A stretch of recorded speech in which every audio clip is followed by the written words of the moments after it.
Inilah Injil suci menurut Matius.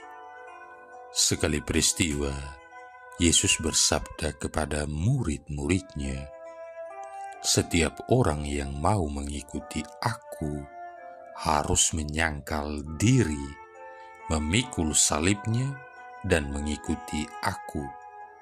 Karena barang siapa mau menyelamatkan nyawanya, akan kehilangan nyawanya. Tetapi barang siapa kehilangan nyawanya karena Aku, ia akan memperolehnya. Apa gunanya bagi seseorang jika ia memperoleh seluruh dunia, tetapi kehilangan nyawanya? Apakah yang dapat diberikannya sebagai ganti nyawanya? Sebab Anak Manusia akan datang dalam kemuliaan Bapanya, diiringi malaikat-malaikatnya. Pada waktu itu, ia akan membalas setiap orang setimpal dengan perbuatannya.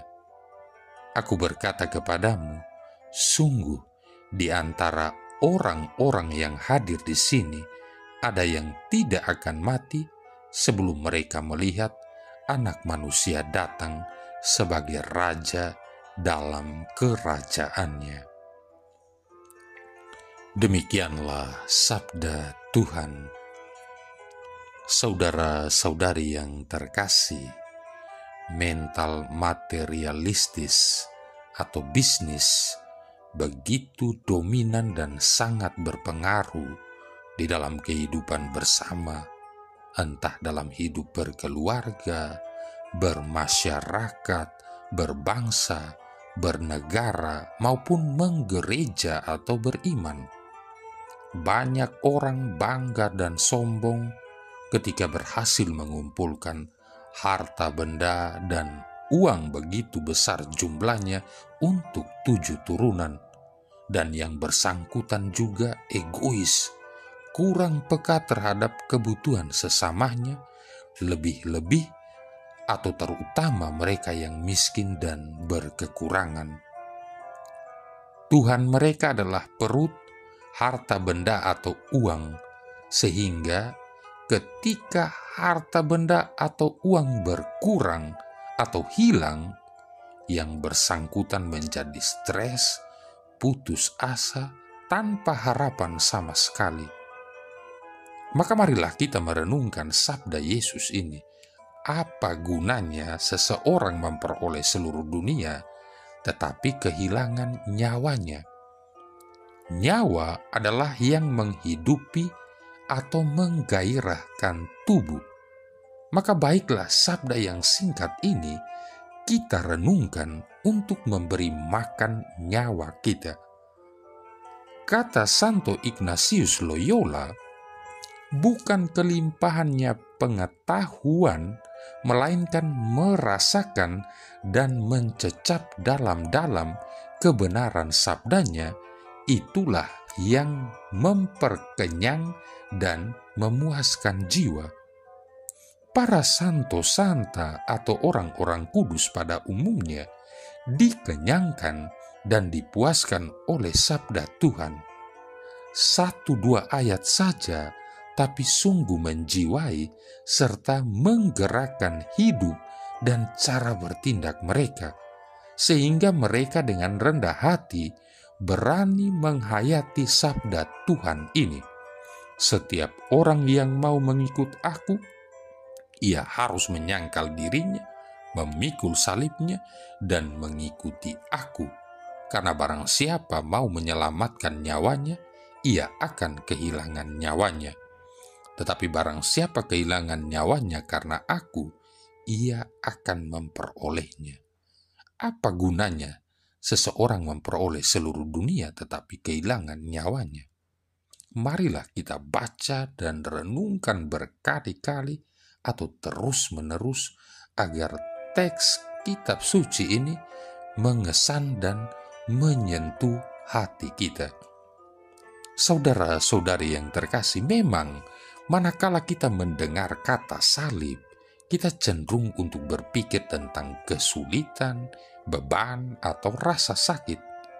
Tentu saja hal-hal ini terkadang dapat menjadi kenyataan, karena bagaimanapun juga hidup di dunia ini tidak selalu mudah, dan ada waktu-waktu di mana Yesus akan menunjukkan kepada kita area-area kehidupan kita yang harus diubah atau disalibkan.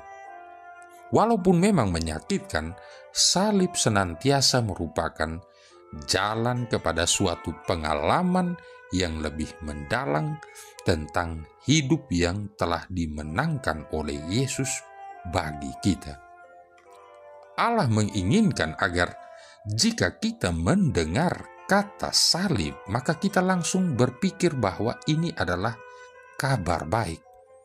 Allah ingin agar kita melihat salib sebagai sarana untuk meninggalkan berbagai sampah dalam kehidupan kita, seperti keserakahan atau ketamakan, prasangka atau praduga, atau keangkuhan atau kesombongan, dan lain sebagainya, supaya kita dapat mengalami keakraban dengan Dia yang dibawa Yesus dengan kedatangannya ke tengah dunia. Oleh karena itu, marilah kita merangkul salib kita masing-masing dan memikulnya, sehingga dengan demikian Allah dapat memenuhi diri kita dengan suatu cara yang baru, cara bertindak yang baru, cara berpikir yang baru, dan cara hidup yang baru pula. Marilah kita menaruh rasa percaya kita pada tangan kasih Yesus dan yakin bahwa salib akan memimpin kita kepada kehidupan kekal dalam hadirat Allah, bebas dari segala rasa susah dan maut. Saudara-saudari yang terkasih, ini tentang bejana kemuliaan hidup.